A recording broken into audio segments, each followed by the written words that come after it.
July 3rd edition of PFT PM, week 3 of the PFT Live hiatus. And this feels like a Monday and a Friday all in one because the 4th lands on a Tuesday. So plenty of people off today, but plenty of people working. I'm working, no days off, hashtag no days off, hashtag unless I take a day off, but it really isn't work. I would be sitting here thinking about the NFL, writing about the NFL, talking about the NFL to whoever would listen. My wife isn't interested and my dog is even less interested. Hopefully some of you out there are a little bit interested in what I'll be saying over the course of the next 30 or 40 or 50 or more minutes. We'll see how it goes. There's still not a whole lot happening in the NFL, but even at the slowest times of the year, there are things to discuss.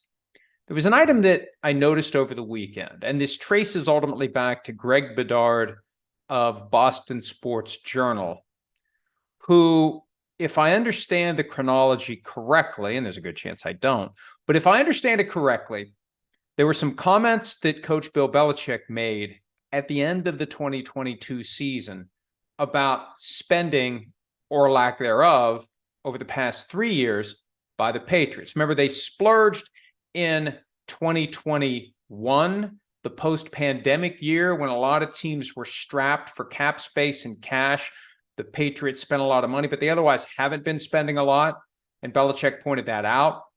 So Bedard wanted to see what the guy who writes the checks thought about that. And what Robert Kraft had to say to Bedard, and Bedard recently recounted it, I believe, on NBC Sports Boston. I think that was the chain of how this all came to light.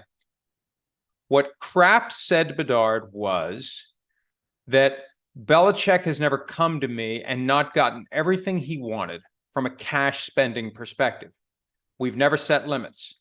Money spending will never be the issue, I promise you, or I'll sell the team.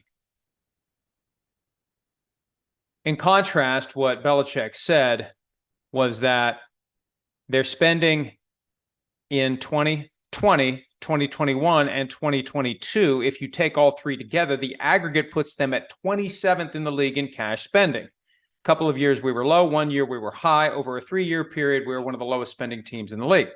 So there's a disconnect there. It's pretty obvious. Belichick stating facts, 27th in the league on a 3-year aggregate.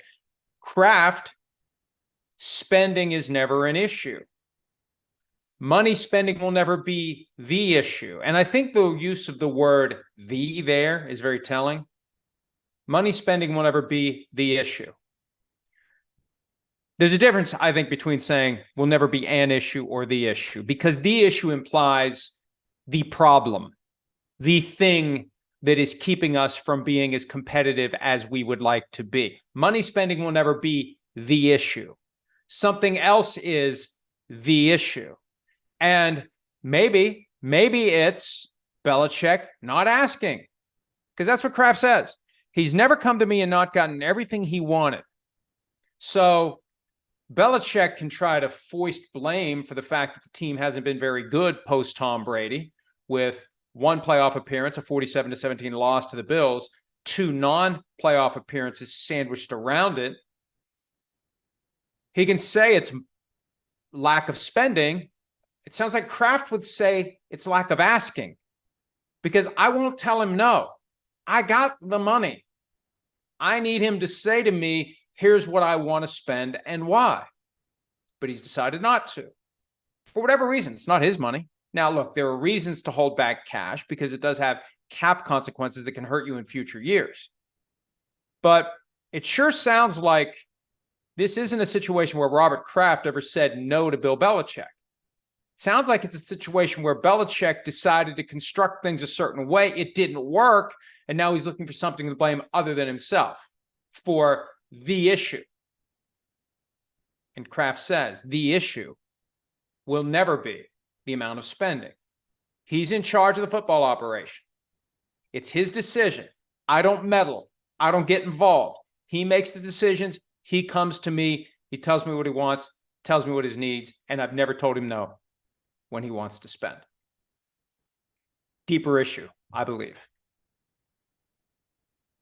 Because the team has not been among the best in the NFL, and that's an understatement in recent years. And I think there was one point last week where Robert Kraft said that he wants championship number 7. Well, have you looked around the division right now? Have you looked around the conference? Where would we put the Patriots right now in the AFC? On paper. And I know very well the game is not played on paper, but paper's all we got to go on until it's time to play the games. So right now, on paper, they're 4th in their division.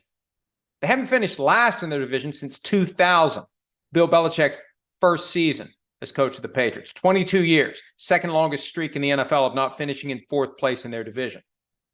They're, on paper, the worst team in the division. And getting DeAndre Hopkins isn't going to make them 3rd. You got the Bills, you got the Dolphins, you got the Jets. Right now, I think it goes Dolphins, Bills, Jets, but not much of a gap among them. And if the Jets end up with Dalvin Cook, I don't know. You reshuffle those a little bit. Maybe it goes Jets, Dolphins, Bills at that point. I don't know. But I do know this. Patriots in 4th. So, who else is in front of the Patriots? Bengals, yes. Ravens, yes. From a talent standpoint, on paper. Jaguars, boy, it sounds weird to say that. Got to get used to the Jaguars being good, yes. So that's 3 more right there. Chiefs, yes. That's 4 more. And even if we stop there, and you could argue they would fall even lower. You could make an argument about the Chargers, maybe. Titans, I don't know. Let's leave those out of it. Bills, Jets, Dolphins, Bengals, Ravens, Jaguars, Chiefs. That puts the Patriots dead center, 8 out of 16. Middle of the pack. Why? Is it quarterback play post-Brady? Look, we know what happened last year, and we know that Robert Kraft isn't happy about it. The Frankenstein monster approach on offense. Matt Patricia, Joe Judge, never should have happened. Belichick's hubris took over. See, he needs to have someone in the building, in the football operation, because Robert Kraft isn't going to do it. Jonathan Kraft isn't going to do it. There needs to be somebody in the football operation that can be Bill Belichick's conscience, his Jiminy Cricket, if you will. Somebody who can say to him, hey, Bill, there's a fine line between thinking outside the box and just plain effing nutty, and you're on the wrong side of that line. Don't do this. Don't do this. Don't entrust the offense to a career defensive coach. It doesn't work. You're the exception. You're the one guy who can pivot from being defensive expert to offensive expert and be an expert in everything. Most guys can't do it, even if Matt Patricia is really smart, and possibly even smarter than Belichick on paper. Patricia couldn't do it, not in 1 year. Maybe in time he would have figured it out, but they don't have the luxury of time. That's really the issue for Bill Belichick. We think he has the luxury of time. And I'll get into arguments with people about this because those 6 Super Bowl championships are viewed as some sort of a lifetime pass. We've never dealt with this before, where you have someone who is that accomplished to the point where he's regarded as the greatest coach in the history of the sport, although Andy Reid's making a pretty good argument. Easy to do when you've got Patrick Mahomes, frankly, to close the gap with Bill Belichick. But how long do those 6 last you? What happens if the team continues to sink? Does it undermine what Belichick previously did? I remember when Eli Manning was on the tail end of his career, Shereen Williams made an excellent point. He could hang around so long, it keeps him out of the Hall of Fame. And I think he gets in just because his name's Manning and he's got 2 Super Bowl MVPs. I think that's enough. But if you add to your resume and your permanent record bad performances, no matter who you are, player, coach, whoever, it's your body of work. At some point, Belichick undermines what he's done. At some point, he gets fired by Robert Kraft. And I believe when I go back and look at and think about the things Robert Kraft said in Arizona when he was asked essentially whether or not Bill Belichick can survive another non-playoff season, or will he be allowed to stay as long as he needs to stay to pass Don Shula for the all-time wins record. You look at what Kraft said in response. There is no lifetime pass. There is no blank check for Bill Belichick. And I think there's real tension between Belichick and Kraft, and I think it's always been there. I think Belichick and Kraft are two dramatically different people. I think Belichick is dramatically different than most people who value relationships and value communication. Bill Belichick just wants to do things his own way without being questioned, without having to explain himself to anyone. When the results speak for themselves, you don't have to explain. When the results aren't there, that's when you have to speak. That's when you have to explain. And if the explanation is, well, spending, 27th in spending. And the owner is basically saying in as tactful a way as possible, that's bullcrap. I've always given him what he wants. So spending is not the issue. Something else is the issue. And the reality is that Belichick is the man in charge of the program. And if the team fails to make the playoffs, it could be the end for Bill Belichick. I was fascinated by the Michael Vick appearance on Tyreek Hill's podcast. It needed to be said. Now, look, there was plenty that still needed to be said that wasn't said. That irony is not lost on me, and it makes it even funnier because there will be times that Tyreek Hill reminds the audience and the guest and his co-host, well, the podcast is called It Needed to Be Said, so go ahead and say what you have to say. But there are still some things that aren't said. Some things related to Hill that aren't said. Some things related to Mike Vick that weren't said. All 84 minutes today, and I listened to the whole thing, the word dogfighting was never mentioned. And I thought they were never going to even address the 2-year donut hole in Vick's career and his life when he was in prison for admitting to dogfighting, gambling on dogfighting, federal charges, also admitted to participating in the killing of dogs that were deemed unfit to fight. And still, I don't understand how he avoided an indictment in Virginia other than the prosecutor there, who I think would have given Vick a pass on everything if the feds hadn't gotten involved. Remember him, Gerald Poindexter? I think he just didn't. That's my opinion. My opinion is he didn't want to get an indictment. That's my opinion. I don't know what the facts are. I don't know if he truly didn't want to do it, but we hear all the time, prosecutor can indict a ham sandwich if he wants to. The flip side of that's also true. If a prosecutor doesn't want to get an indictment, prosecutor knows how to not get that indictment. But what struck me was the candor that Vick displayed when he eventually talked about, in general terms, the fact that his career in Atlanta came to an end and he had to start again somewhere else. And everybody involved tiptoed around the elephant in the room, the dogfighting situation. I wish there had been more candor about that. We all know, well, that's my concern. We, those of us who lived it, covered it, were football fans when it happened, we know what it was. But you got a whole generation of kids coming up now that don't know, without Googling it, why Mike Vick had 2 years where he didn't play. And I think there's a value in explaining what it was that he did. And I was impressed by his willingness to come out and say, and he was conflicted as he was saying it, I wish I had someone who was a father figure.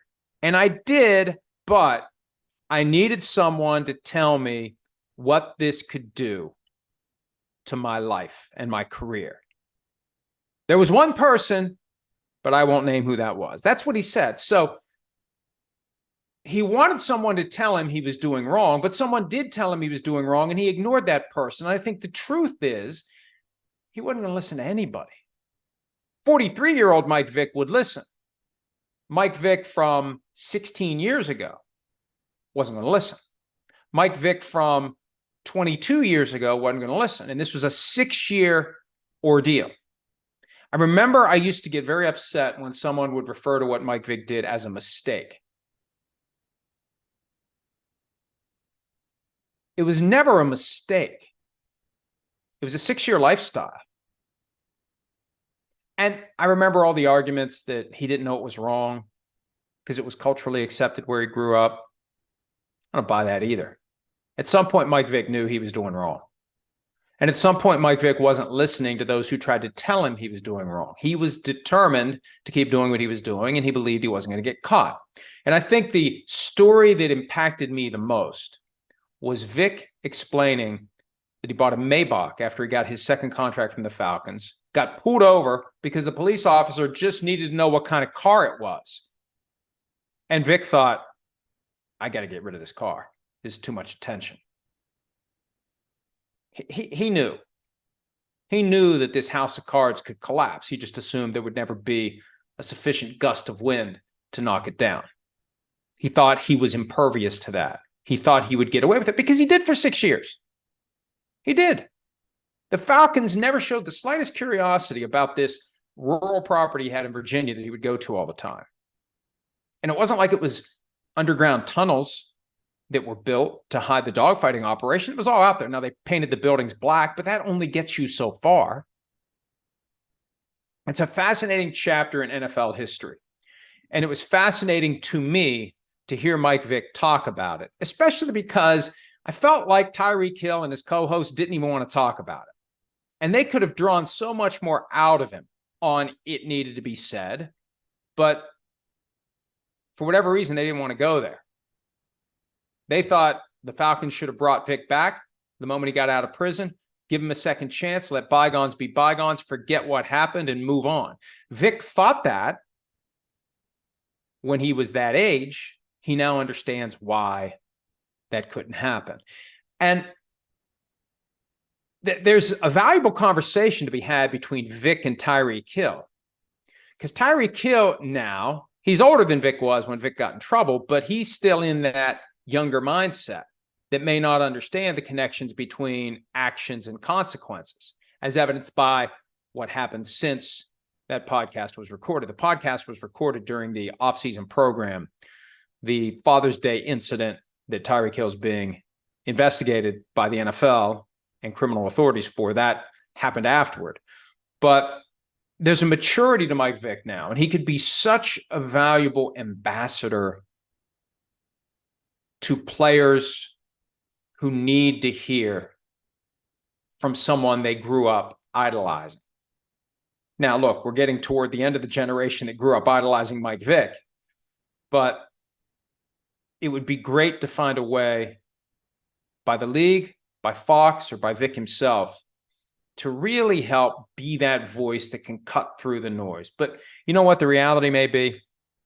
When you have someone who is as big of a star as Vick was, he ain't going to listen. He's just not going to listen.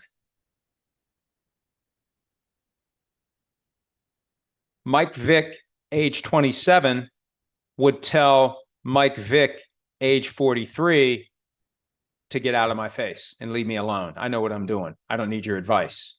If 43, if that's the one person who told Mike Vick how he was going to screw up his life, if there was a Back to the Future angle here where it was 43-year-old Mike Vick travels back in time in a Maybach going 88 miles per hour with 1.21 gigawatts of electricity from a lightning strike, if it's 43-year-old Mike Vick that says to 26-year-old Mike Vick, stop it, you're going to screw up your life, 26-year-old Mike Vick tell him to get back in that Maybach and go back 88 miles an hour and get yourself a lightning strike and leave me alone because I'm fine. I don't need your advice.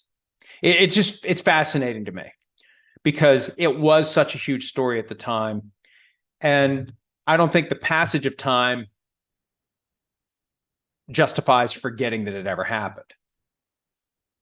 And I really felt like, even though there was an 84-minute podcast interview and it did eventually come up, I felt like the host of the podcast didn't want to get into it. Not the way that maybe he could have or should have. Because I think Vick, for whatever reason, was feeling like he was ready to bare his soul a little bit more than he ultimately did.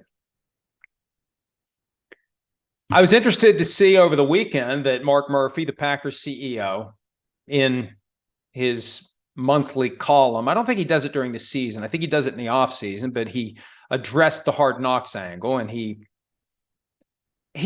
said, and maybe this was tongue in cheek, but it sure seems like he knows the Jets have gotten the short straw.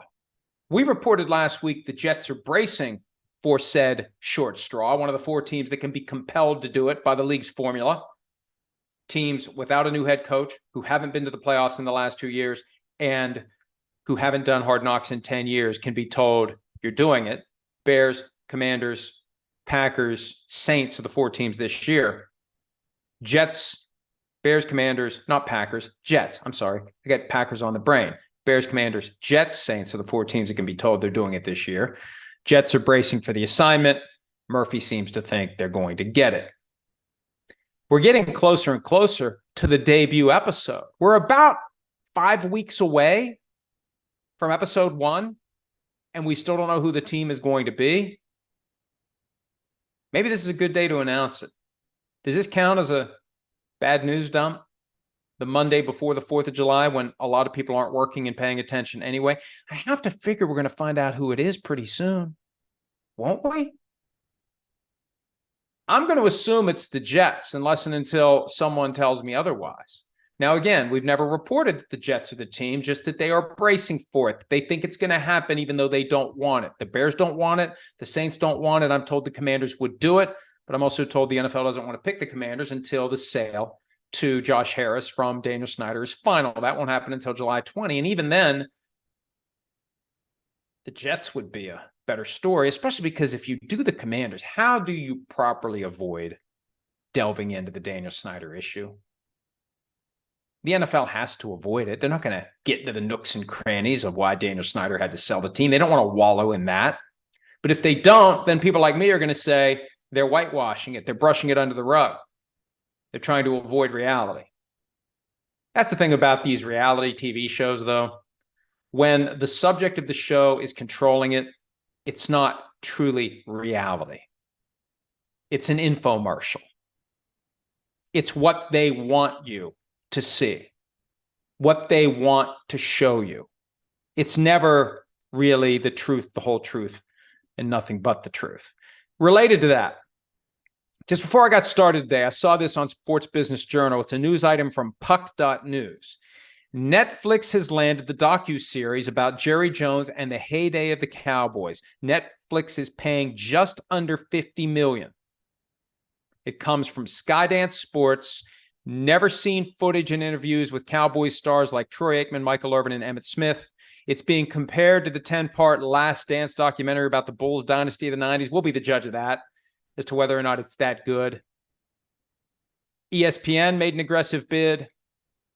Amazon had been interested early on. Netflix gets it for just under $50 million. But again, this is going to be exactly what Jerry Jones wants us to see. This is home movies. This is a photo album. You don't put bad pictures in the photo album. You don't put embarrassing scenes in the home movies. Well, unless you're Jerry Jones and you think they might be good. Even then, it's not going to be the whole story. It's going to be the legend that Jones wants to perpetuate, the myth he has created that he wants to continue to push. And that's fine. Look, The Last Dance was, I think, produced by Michael Jordan ultimately. We're happy to take whatever we can get, even if it's tainted by the bias of those who create it. We're happy to get the insight. But man, it would be great to get the truth. The actual unvarnished, here's what happened. That would be awesome. That would be worth more than $50 million. One last thing before I get to today's questions. The ESPN bloodletting happened on Friday. And look, from a bad news dump perspective, that was the way to do it. It ends up being news on one of the slowest days of the year because people have disconnected for vacations and a long 4-day holiday weekend for those who can get Monday off on top of Tuesday. I don't know how much of that was planned going in. There was reporting from earlier in the month of June that the talent layoffs would happen. The on-air layoffs would occur at some point toward the end of the month. probably at some point PR realized, hey, let's just push this to the 30th. And there were a lot of recognizable names from the NFL coverage. Susie Colbert, been there forever, 27 years with ESPN. Steve Young, been part of Monday Night Football forever. Matt Hasselbeck from Sunday NFL Countdown, among others. Todd McShay, who I always thought was their protection against Mel Kiper Jr. leaving, their leverage against him.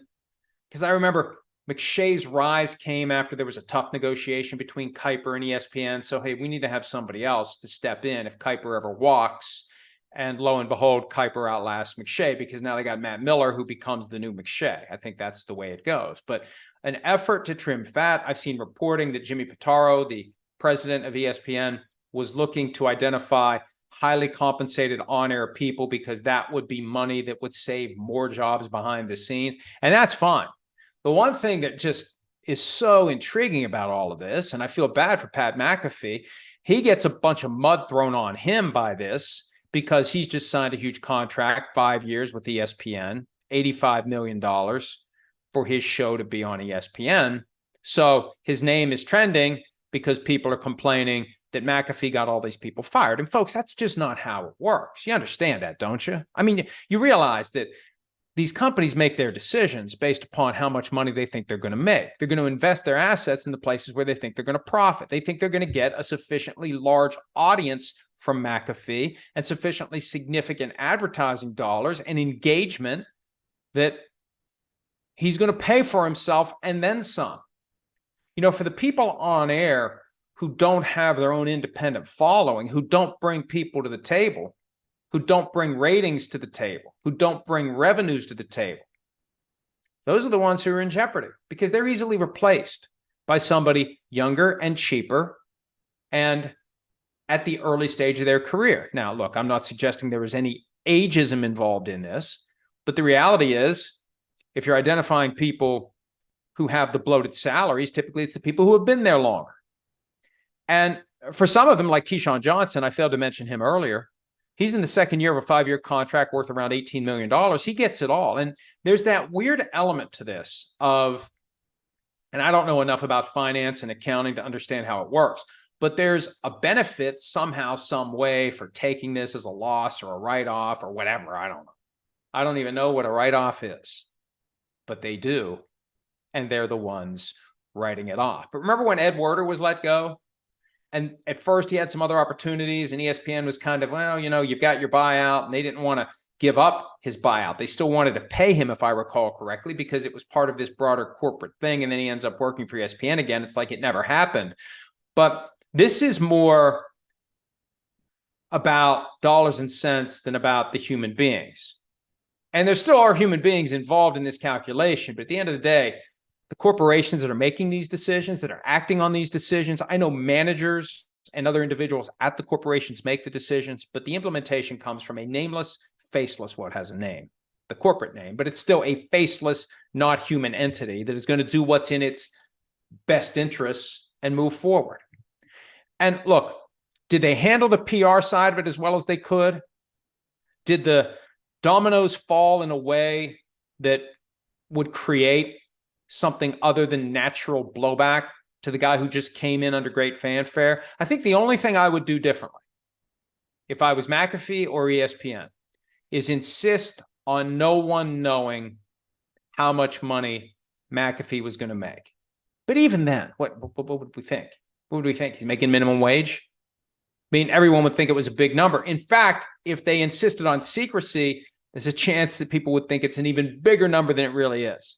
So it's an unfortunate circumstance for everyone involved. But folks need to understand, ESPN is about making as much money as possible. There are more options out there for people to spend their time watching and digesting content than ever before. And SportsCenter itself, I saw there was a tweet that went viral in recent days about how important SportsCenter was in the 90s, and it was. There was a time when you had to go to ESPN and watch SportsCenter to see any highlights from the sports that had been played, unless it was covered by your local news, or you saw it live, or recorded it on a VHS tape. You weren't seeing those highlights. That was the place to go. Does anyone even watch it now? Or is it just what's on TV when there's nothing else to do, nothing else to watch, waiting for the next event? Here's SportsCenter. What value is there in SportsCenter today? What are you really getting from it? I haven't watched it in years. I haven't watched it intentionally in years. I'll pull up ESPN because there's something coming up that I want to watch, so I'm getting the tail end of SportsCenter. But ESPN needs to pivot to the way people are consuming content today, what's paying the bills, how that all works. And they made the decisions that they needed to make. And frankly, for the people who were complaining about the way the decisions were made, if you were the ones making the decisions, you probably would have made the same decisions that ESPN ended up making. Let's take a look at some questions here. PFT PM policy. How do you and other NFL insiders talk among yourselves regarding information without revealing too much of what you might know, leading to them getting the scoop or intentionally or unintentionally revealing sources? I don't do a whole lot of conversing with other NFL insiders about what I know and how I know it, because I don't want people to know the things I know. If there's something that I'm trying to report. Now, sometimes what will happen is there's a story that I think needs to come out, and I've hit a dead end in my effort to try to get what I need to know. So I'll deliberately raise with someone who I think might be in a position to get more information where things are. At the end of the day, I don't care about getting credit. Now, if it's going to be a great story that NBC will be happy that we broke, and it is an indicator to the fans out there and those haters especially who think all we do is aggregate. Oh, well, I guess they didn't aggregate that one. But for the most part, I like to hang on to the information that I become aware of, and I like to develop it into the story, unless it's something that I feel like is very pressing and that needs to be reported. That's when I'll start poking around and sharing that information. I'll give you a great example. This story that we reported a few weeks ago about someone in the NFL losing $8 million gambling last year. I heard one name, poked around a little bit, got pushed in a different direction toward another name, and I just eventually realized there's no way that you're ever going to know with sufficient certainty who it was, because the sports book is never going to tell you, and the person involved is never going to admit to it. There's going to be no way to know it with certainty. So I'm done with it, and I'm not going to tell it to some other insider thinking, oh, this person will get to the bottom of it, because they won't either. But if it was something that I thought was very important, and if it was a puzzle that could be solved, I'm just not in a position to solve it, but maybe somebody else with their sources could, that's when I'll share that information.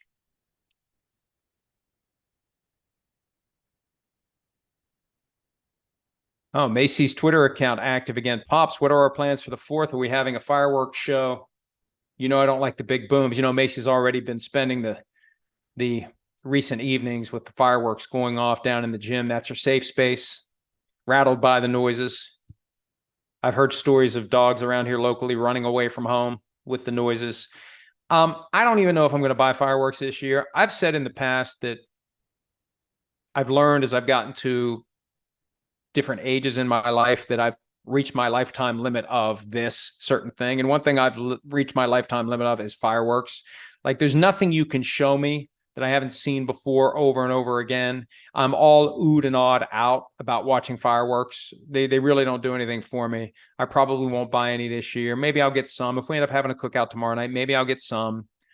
I don't want it to be protracted. I don't want it to be loud. I don't want to traumatize Macy any more than she's going to be traumatized. So Macy, good news there. But I do know this. Between tonight and tomorrow night, it's going to sound like a war zone here. Anywhere that they've legalized it now, and here there's tents everywhere this time of year. You can get all sorts of stuff that shoots into the air and is loud. And it does sound like a war zone. I feel bad for the dogs that are sensitive to that. I know Macy is indeed one of them. Michael Cameron Vey.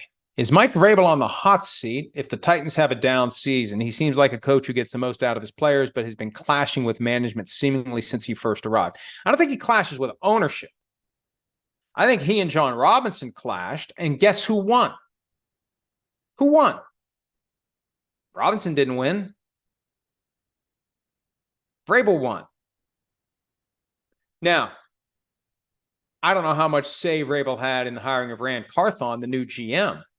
But if Carthon's smart, he'll realize Vrabel's got the juice here. Vrabel was the coach of the year. Vrabel takes whatever he gets thrown and turns it into something. That year that he won coach of the year, they set the record. They shattered the record for the number of total players on a roster in a given season. So I think Vrabel's fine. I think Vrabel falls into the category, just like with Mike Tomlin. If he would get fired, he would instantly be a top candidate for every vacancy, and there would be teams that currently have coaches that would think about firing their coaches to try to hire Vrabel. Same with Tomlin. There aren't many coaches that fall into that category. Andy Reid does, and it's ridiculous to even think about it because Andy Reid ain't getting fired. But there's a small group. If they'd get fired right now, it would be land rush to try to hire that guy. Let's try to figure out who's in and who's out of that group. I would say that group consists of the guys who would immediately be hired, if available, even by a team that isn't looking for a coach. Tomlin, Vrabel, John Harbaugh, Andy Reid, Kyle Shanahan. Who else? Small group. Now, Sean Payton, but he just got there in Denver. There aren't many more that come to mind. I'm probably missing somebody, and somebody's going to be pissed because I didn't mention them. Nick Sirianni, would Nick Sirianni immediately get another job if he got fired right now? Immediately? Would somebody fire someone to hire Nick Sirianni? That's close. Still early. Still early. Would get another job at some point, and maybe would be an A-list candidate for a vacancy, but not somebody that you're going to have teams thinking, well, we were fine with the guy we had, but now we can get Mike Vrabel or Mike Tomlin or Andy Reid or John Harbaugh or Sean Payton. Payton's right on the cusp because now look, we know what was supposed to happen last year. Because I'm sitting there thinking, well, you know what? He took a year off and nobody hired him, but the Dolphins wanted to. The Dolphins wanted to. So I think Peyton's in the group. I think if Peyton would get fired for some reason right now by the Broncos, there would be somebody else interested to the point where they'd say, oh, we need to move on from our guy. So what is that, 5? Vrabel, Tomlin, Reid, Harbaugh, Peyton. Oh, Shanahan, that's 6. I'm probably missing somebody else, like I said. But, I mean, Pete Carroll, if he would get fired right now, I know he's 71, 72, but he'd be another one. Belichick, I don't know. I think the shine's come off a little bit for Belichick. I don't know that there's going to be a guy out there owning a team saying, I have to fire my coach and hire Bill Belichick. Because I don't know that I want that headache. I don't know that I want the gruff, angry Bill Belichick coming in, wanting this, wanting that, wanting this, wanting to change everything, wanting to do things his way, not wanting to be questioned, wants to be left alone. I don't know. I don't know how that goes. Trying to make sure I'm not missing anybody else, but I think I have all of them. Anyway, interesting question that really wasn't the question asked, but it's the question I chose to answer. Sean Alvashar, isn't it odd that ESPN makes major layoffs and ruins people's lives, but also brutally overpays broadcast teams like Buck, Aikman, Romo, and Brady? Well, first of all, Sean, Romo and Brady don't work for ESPN, but Buck and Aikman do. And it's become a star-driven system. Stephen A. Smith making a ton of money. Buck and Aikman making a ton of money. Pat McAfee making a ton of money. Shefty making a ton of money. That's the way it works now. And yeah, look, it's never good to involuntarily lose your job if you wanted to stay. But for some of these folks, they have a contract that's going to be bought out. They're going to receive every penny. Now, look, it's not just enough to say to someone, you're going to get your money, but you're losing your platform. You're losing your voice. You know, if NBC came to me right now and said, hey, you know what? We will pay you everything that you're due to make for the balance of your current contract. For the next 4 years, we're going to pay you every penny. But you just can't do anything. You can't post on your website. You can't do podcasts. You can't do anything. I'd still feel like I mean, I wouldn't feel like I won a lottery. I would feel like I've had my livelihood taken away because the thing that I choose to do, I can't do anymore. So what am I going to do? So even for the folks who got paid, you are losing your platform, you're losing your voice, you're losing your relevance, and you're losing that thing that you very much wanted to do in the first place. All right. Looking for some other questions here. Tommy Caruso, on Friday, you discussed a lack of financial incentive for upper deck seats. Will your thoughts change once in-game betting is rolled out? Will teams try and get a cut of wagers placed in the stadium, or that violates certain legal regulations? Look, I think that the real in-game betting, when it really takes off, is going to be people at home, people wandering around with their phones, people in a position to see what happened with the last play and what wagers they want to place on the next play. And you don't even need to have a feed of the game. You can create an app. And the AAF had something like this, and the technology ended up with BetMGM, where you see on your phone the movement of the players, the digital equivalent of what's happening in the game. And then boom, the play ends and you can make your bet on what's going to happen on the next play. You don't even have to be watching the game. So I don't think that's a major issue. This is about how much revenue is generated by the upper deck and how much cost is associated with having the upper deck. There are owners out there who are considering that business reality and recognizing the profit isn't huge and the profit may not be worth it. And maybe there's a way that it becomes even more profitable. It's more exclusive. You can charge more for the tickets if you have fewer seats available, supply and demand and whatnot. Our good friend Pauline, and she's posed this question via email. I forgot to answer it the other day. Talk us through some of the sports memorabilia behind you. There isn't a whole lot of sports memorabilia. I guess there is. I've got a Larry Fitzgerald jersey that is signed that NBC gave to me as a Christmas present the first year we partnered with NBC. And we put it in a frame and we put it up there. And it's been there. And, you know, do I have other jerseys that maybe I'd like to put in a frame and put up there? I've got the Lawrence Taylor jersey. I probably need to get that framed and put that up there, because he wrote some very interesting stuff on it. So that may be time for Larry Fitzgerald jersey to go. Sorry, Larry. I think I need to get that Lawrence Taylor jersey up there in place of Larry Fitzgerald. That needs to be a project over the next 3 weeks of the PFT Live hiatus. I've got Metrodome seats behind me when they tore down the old stadium and they sold the seats. I got a couple from the Vikings. I've got some Sports Illustrated covers framed, a signed Adrian Peterson photo in the middle. And that's something that I purchased personally. And this was years ago. I had a cousin, young cousin, needed a liver transplant. And we got a bunch of people to donate stuff that we auctioned off. And it was great. We raised a bunch of money for him. But I personally bought for like, I don't know. I paid the highest price, $175 or something like that, for the Adrian Peterson signed photo. I've got the Ghostbusters Lego house that I built last year. It sits on coffee table that my nephew made, and it's got a bunch of pictures under a resin of different NFL figures and things and whatnot. I've got stacks of Father of Mine behind me. Just got the latest shipment in. There's a picture of my son back there. My favorite picture of him, he was about a year old. We were at my sister's house. Looks like a little Amish boy. Long time ago, 25 years ago. I've got a candy dish that is actually, and I found this online, it's an old Kiss album that they basically melt onto a form that turns it into a dish. So I got Hershey's Kisses, that's the go-to in there, both almond and dark chocolate in that candy dish back there. And I've also got the cover enlarged of the only PFT season preview magazine from 2010. We did it once. It was a pain in the ass. It was a ton of work. It wasn't nearly worth it from a dollars and cents standpoint, but we can say we did it once. I also have, and I'm admitting to a misdemeanor and or a felony here, I've got the Florio Street sign from a street in Oakland. And it really is amazing what happened. Because I probably shouldn't have taken it, but I just happened to be walking by it and it fell off the pole. It just fell off the pole.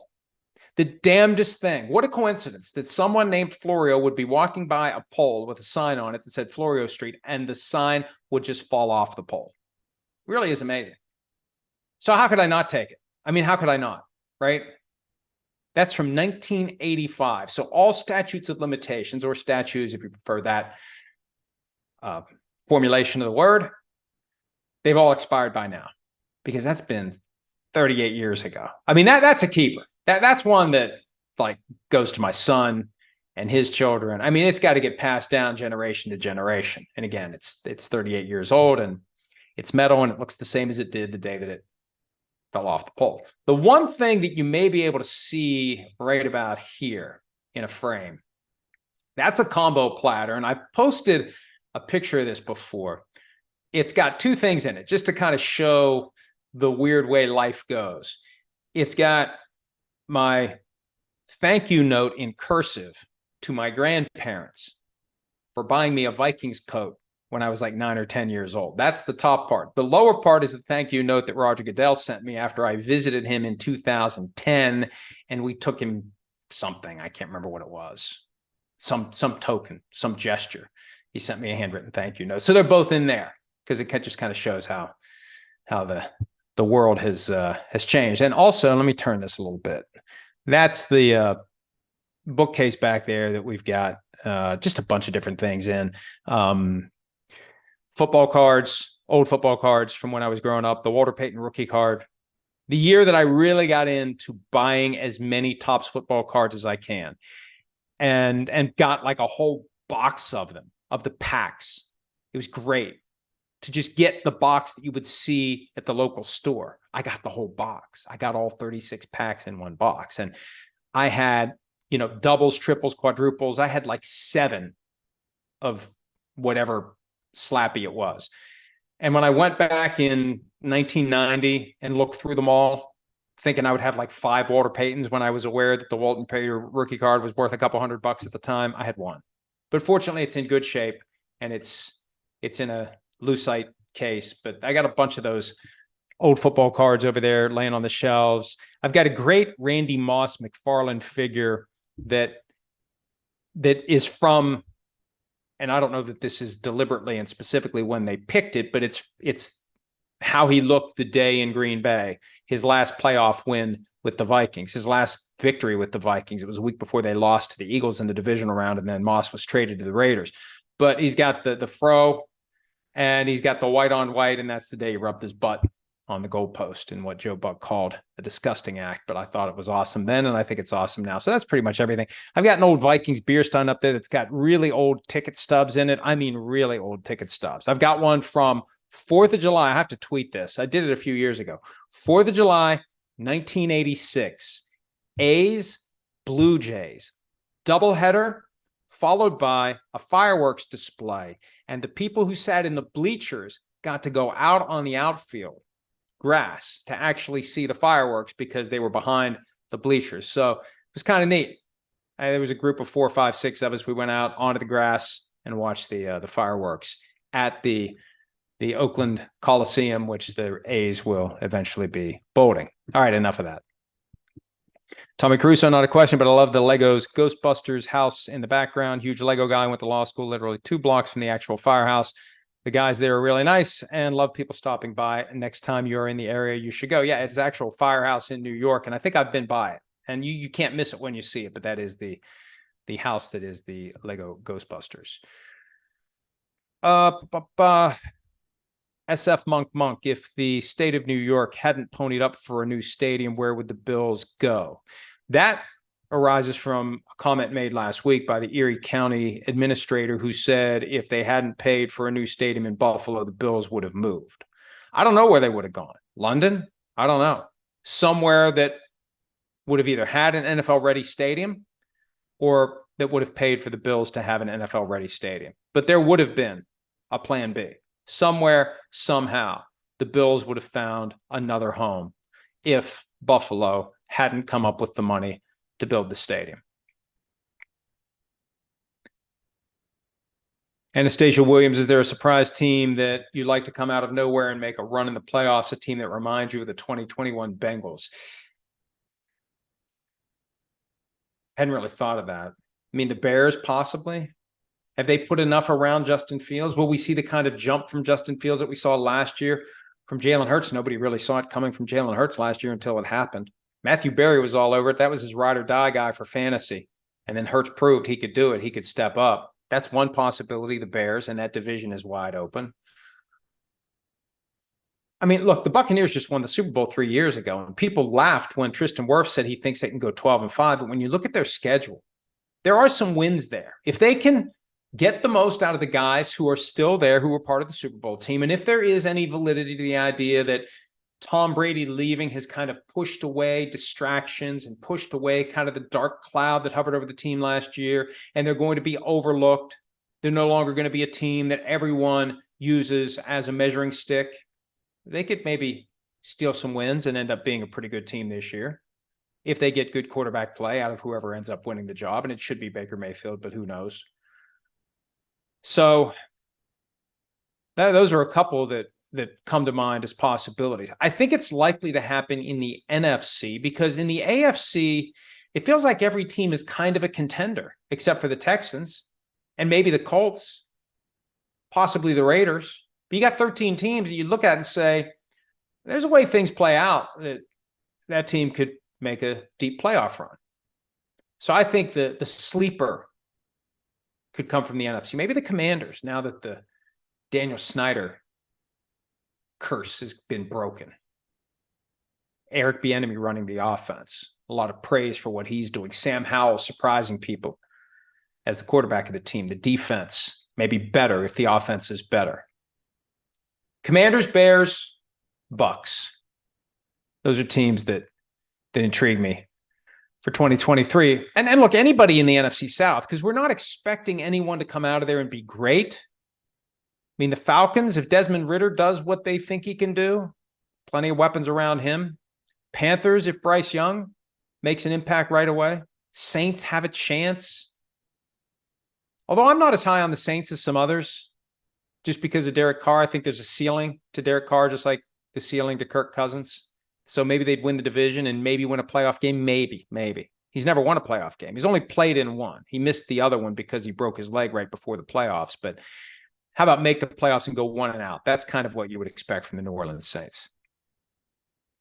Any updates? This is DRS Mitch on the Gruden, Flores, and Favre legal battles. Now, Gruden's got a case against the NFL and Commissioner Roger Goodell. That's pending on appeal on the question of whether or not the league can force it to arbitration. Still chugging along more than a year after it was filed. The Brian Flores case still chugging along with the judge being asked to reconsider the decision that sent some of the claims to arbitration and allowed some of them to stay in court. Flores and his two co-plaintiffs have some claims that they're trying to get the judge to change her mind about and put in court. The Favre lawsuit against Shannon Sharp is still moving forward. Sharp filed a motion to dismiss. We're waiting for a final disposition on that. And if it's not dismissed, it goes forward. None of these cases have gone forward yet. It just shows you how slowly the civil justice system moves, because there's preliminary efforts that the defendant can engage in to try to knock out the case or push it to arbitration or do this or do that. And it can be years before you actually get to the meat of the case and begin to figure out what really happened. Who said what to whom and when? Who did this? Who did that? What do the documents show? What do the witnesses say? That's the discovery process.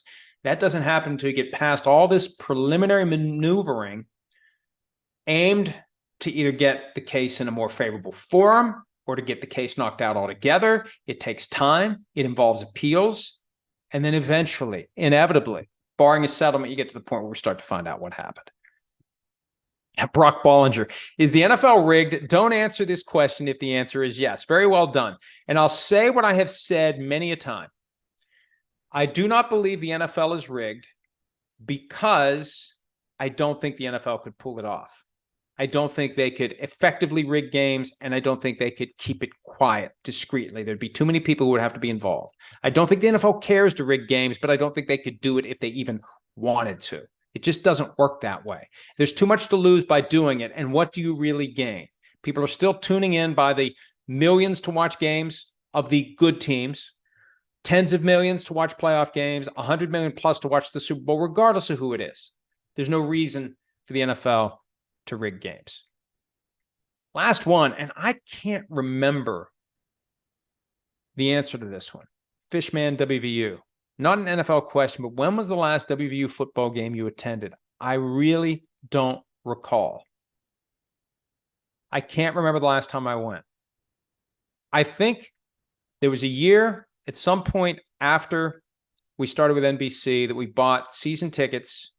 Oh, that was the game. I can't remember who it was, but we had season tickets one year, like around the 30-yard line, and then they had this new end zone area where we bought season tickets that year. It's probably been 10 years ago. And I think I went to a game then, and that was it. It's been a long time. Oh, wait. I think it was even after. My son and I were on the sideline for that epic game against Baylor. The final score was like 122 to 116.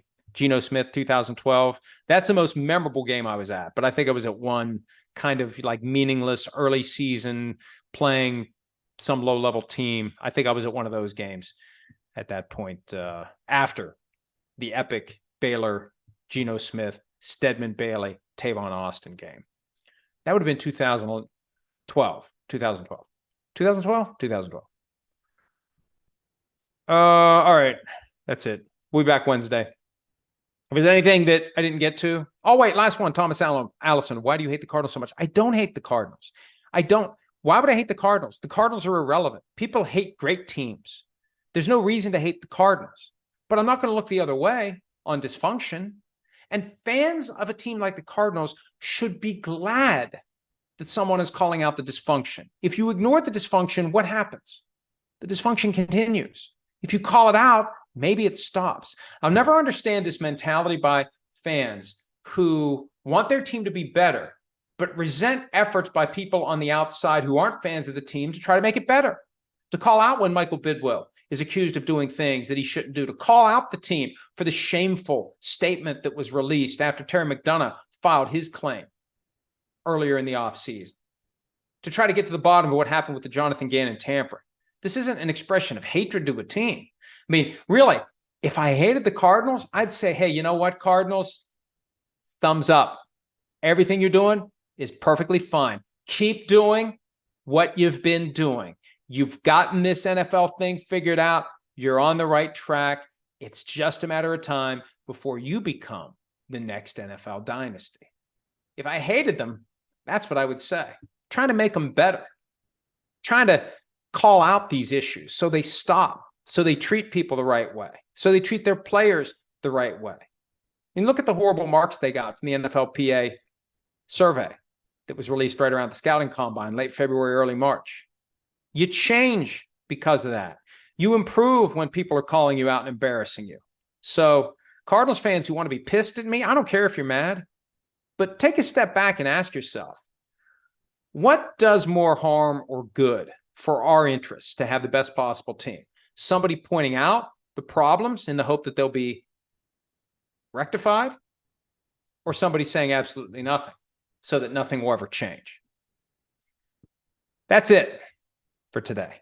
We'll be back on Wednesday, the 5th of July, as we get deeper and deeper into the offseason and closer to the return of PFT Live. We are back on Monday, the 24th of July, 3 weeks from today. It will fly by. I know that because the first 2 weeks have already flown by. Thanks as always for some of your time.